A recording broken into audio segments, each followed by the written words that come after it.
What does She-Hulk, a dude with a purple man purse, and an overpowered Count Chocula have in common? Mix them with some Iron Man figures and you've got Hasbro's Iron Man series. These are 6-inch figures.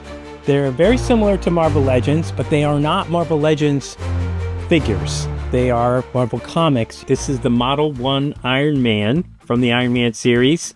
And this is the gold version. There is supposed to be a variant of this that is the silver version, which is the original version. So in the story, Tony Stark makes the iron suit in the cave, and it's the silver version. So what ended up happening was that criminals apparently feared the Iron Man suit in the gray. Also, regular people feared him. It's too scary. One of his colleagues, Marion Rogers or something like that, told him he should paint it gold and then he would look like a knight in shining armor. Sadly, there were no golden knights in shining armor that I can recall. But anyway, it worked because people were like, yay, he's gold. I'm not afraid anymore. So this is how he got the nickname the Golden Avenger. You know, there's some really great detail on it. I love the fact that they included a Stark head on there so you can swap his head out and put Tony Stark's head on the top like he's taken the helmet off. There's some blasters, there's some additional hands, and then we've got some of these other elements on the side. There must be smoke that goes around the blasters that shows in the back here. They wrap around the blasters, so... Okay, cool. They did a really good job with the front of this package with every single one of the figures and the colors working, and it's a really nice composition. And kudos to Hasbro on that. It's just... Why, Hasbro? Why? Why just phone it in on the back? Why? I'm sure they had their reasons. Probably ran out of money. It's not easy to make toys give you a pass on the back. Send me some free figures. No, don't. I didn't plan to buy these until I saw them on the shelf, and it changed my mind. So packaging accomplished its goal.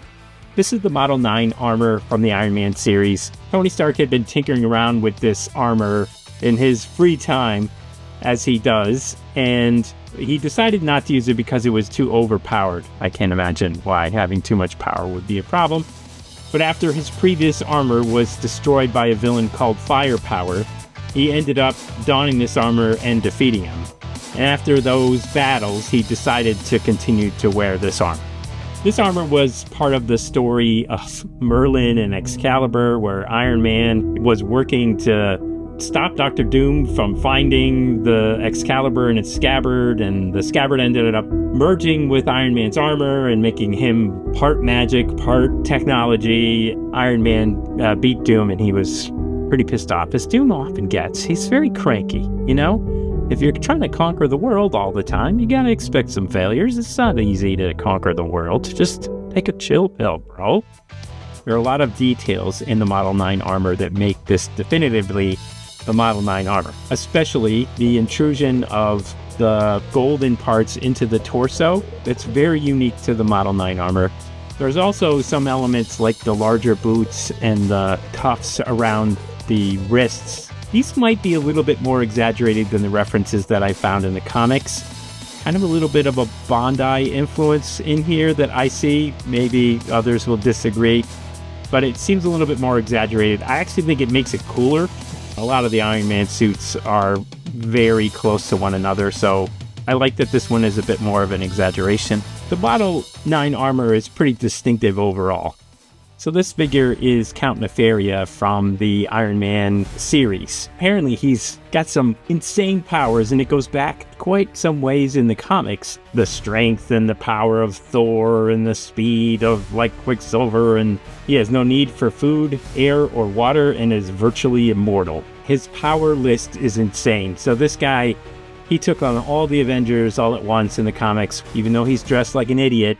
I give them some credit. These figures are actually pretty well sculpted and very true to the comics. He's pretty exaggerated with his cape. The bio on the back of this packaging is like 3 lines, and it's all multilingual. The back of the packaging, the front of the packaging for these guys is amazing, and the back is just garbage. I don't understand Like, this illustration is like, oh wow, I can change the hands. Let's do a giant panel on the back to show me that. I feel like they ran out of ideas. I hope that I never see this character in the Marvel Universe. He's extremely overpowered, and he's ridiculous. I mean, he looks like a mixture of Count Dracula and some type of Vegas magician. But just having said that, I probably cursed it, and he most certainly will show up. We got She-Hulk was actually created to protect a trademark. CBS was running the Incredible Hulk series, and it was very popular with Lou Ferrigno. They had decided to create a female version of the character. Well, Marvel got wind of it. If CBS created a show with the female version of the character, that they would lose the rights. They rushed out and created Savage Hulk #1 and beat CBS to the trademark. She was suffering from some type of medical condition, and then the way that she gained her powers was with a blood transfusion from her cousin, Bruce Banner, who is the Hulk. So that's how she becomes She-Hulk. She-Hulk in the comics broke the fourth wall all the time. She would have arguments with the narrators, tried to fire a narrator once, and even other characters in the comic would be like, who's she talking to? And that piece of it was reflected pretty well in the show.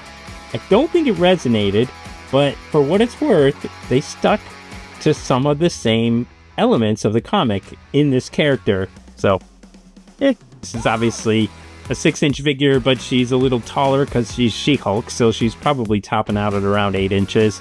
She comes with changeable hands on her, as all these figures had.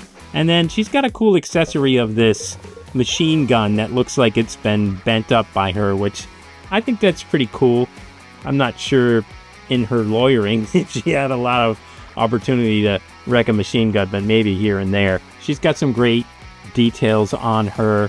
I think they've done the hair really well with the extra paint of green on the black. I think that's really nicely done. I love the color of the She-Hulk in this one. She's pretty neon green. I kind of like that. I like the intensity of the color on her. Again, the back of the package is garbage, and there's really not much of a bio. It's a cool figure. All right, this is Whiplash from the Iron Man series, and you're probably like, hang on a second, that doesn't look like Whiplash. Whiplash has an Iron Man suit, got laser whips. Well, that was Anton Vanko, and that was a much later version of Whiplash. This version of Whiplash has its first appearance in 1968, and the character's name is Mark Scarlatti. Yes, he has a different costume. He's essentially got a lot of similar powers, although he doesn't have the abilities of a suit. And he's an electrical technician that works at Stark Industries, and he's not happy, so he creates these whips of his own design, because he works in a weapons lab. So I guess that's at least plausible. And then he puts on his man purse, and kicks Iron Man's ass, is essentially the story. No, he joins a criminal organization and becomes like a criminal. He was disgruntled and angry, and he decided to get a purple man purse and take it out on Iron Man. The figure's got a lot of great detail, as all of these figures actually do. They're highly articulated. They do have some cool accessories. He's got his whips. It's got translucent elements for the whips, which I think is pretty cool. They have the changeable hands, and every single one of these figures have changeable hands. His costume is, I would call it circus freak-esque, and he's got a purple man purse, which definitely isn't helping the look, but thankfully he has a green ponytail to complete it. The figures overall are actually really cool, and it's fun. It's a fun figure, even though I'm not a fan necessarily of the styling. It is very consistent with the comics. This is the Model 20 Iron Man, but it's definitely not the Model 20. Whether it's the Model 24 or not, that's the question. And boy, oh boy, there's been a lot of controversy over this. People are pretty upset about Hasbro messing this up, and they absolutely messed it up. But did they mislabel the Iron Man 20 as the 24, or did they just mess it up overall?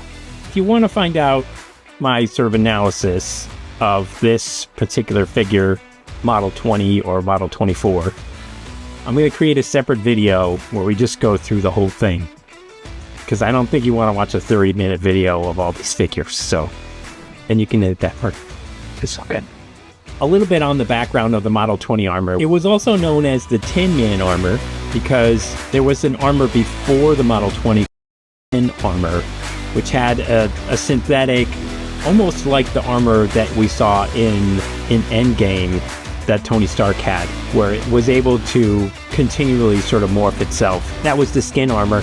Unfortunately, in the comics, it was infiltrated by Ultron. Ultron took over the skin armor.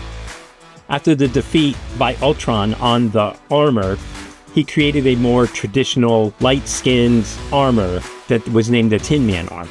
He went back to the way he used to make armor, and then that was essentially the sort of key feature of the Model 20. I love the sculpt of this guy. I actually really like the head sculpt better on this. If he was the pure 24, I wouldn't be a huge fan. I'm not a huge fan of the pure 24 sculpted face. I love the way they've done the golden yellow. I think they did a really good job with that. It still reads yellow like it did in the comics. This guy is a great figure, and honestly, I would recommend getting it if you were going to pick one of the bunch. I feel like this one is probably the favorite one that I have, and kind of comes closest to classic, even movie Iron Man kind of feel. And I'm a huge fan of Iron Man, so these figures definitely fit what I would typically collect. But it is very unusual to find them all in one shot at the store, so that was one of the reasons why. And I love the colors. I think it's a super colorful presentation altogether. But one final note, in the middle of the production of this video, I was doing research on something else, and I found these ToyBiz figures from 1994 with the Iron Man packaging that Hasbro has used. So clearly it was not an original design, and it was a retro knockoff that they used for these new figures. And my criticism on the back, they did match the original retro packaging, but the original figures were buildable. So it made sense to have this large instructional panel, and not so much with the new figures that Hasbro created. So that all being said, I have to retract my credit I gave Hasbro for the packaging that made me buy the figures. 0 points. Don't forget to subscribe to our channel and follow us on social media.